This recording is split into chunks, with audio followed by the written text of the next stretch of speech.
Hello बच्चों, नमस्कार। चलें स्कूल? आओ, मैं ममता श्रीमाली आपको ले चलती हूँ हिंदी कक्षा की ओर। बच्चों, हमने अपनी पिछली कक्षा में अंक और चंद्रबिंदु के बारे में जाना।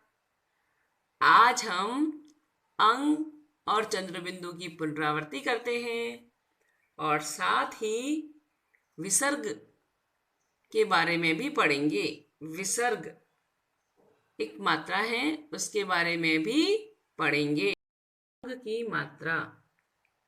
अंग की मात्रा अनुस्वार के रूप में लिखी जाती है क्योंकि इसका उच्चारण नासिका यानी नाक से होता है। हमने अपनी पिछली कक्षा में ये समझा था कि अनुस्वार कब कब लगाया जाता है। व्यंजन में क वर्ग, च वर्ग, ट वर्ग, त वर्ग और प वर्ग में जो पांचवा अक्षर आता है उसे पंचाक्षर कहते हैं। जब वह आधा होता है तब भी अनुस्वार का प्रयोग किया जाता है, जैसे गंगा, चंचल, झंडा, बंदर, खंभा। आओ हम कुछ और शब्द पढ़ते हैं। रंग, झंडा, डंडा, ठंडा, नंदन, चंदन, वंदन, बंधन, अंगूर, लंगूर, सुंदर, बंदर। चंद्रबिंदु अनुनासिक कहलाता है क्योंकि यह इसका उच्चारण नाक और मुंह दोनों से होता है।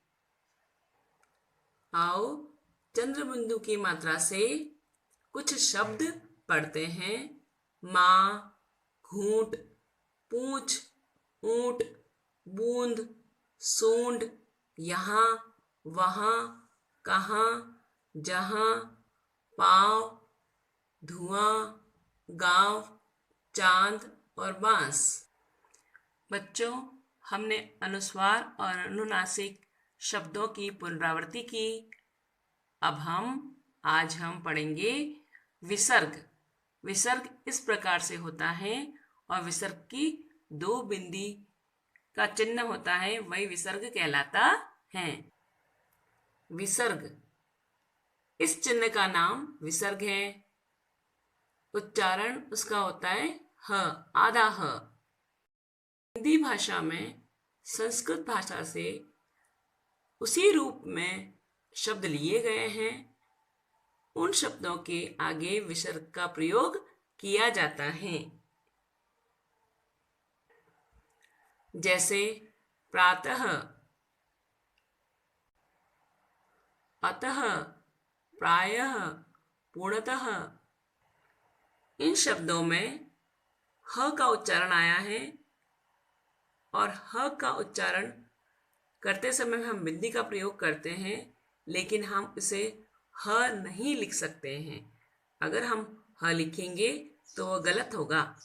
अतः, अतः में देखो विसर्ग का प्रयोग किया गया है, वो सही है। प्रातः, प्रातः में ह न लिखकर विसर्ग का प्रयोग किया गया है, वह सही है। तो चित्रों के माध्यम से विसर्ग को जाने। नमः, नमस्कार। प्रातः, सुबह। दुख, छह। छह हिंदी गिनती का एक शब्द है। छह, 6 जिसको कहते हैं। छह को हम छ विसर्ग लगा सकते हैं और छ के बाद ह भी लिख सकते हैं। दोनों ही दृष्टि में वह सही है। छह, छह, दोनों तरह से हम लिख सकते हैं। अह की मात्रा से कुछ और शब्द पढ़ते हैं। अतः, पुनः, शनैः, प्रायः, अन्तः, भुवः।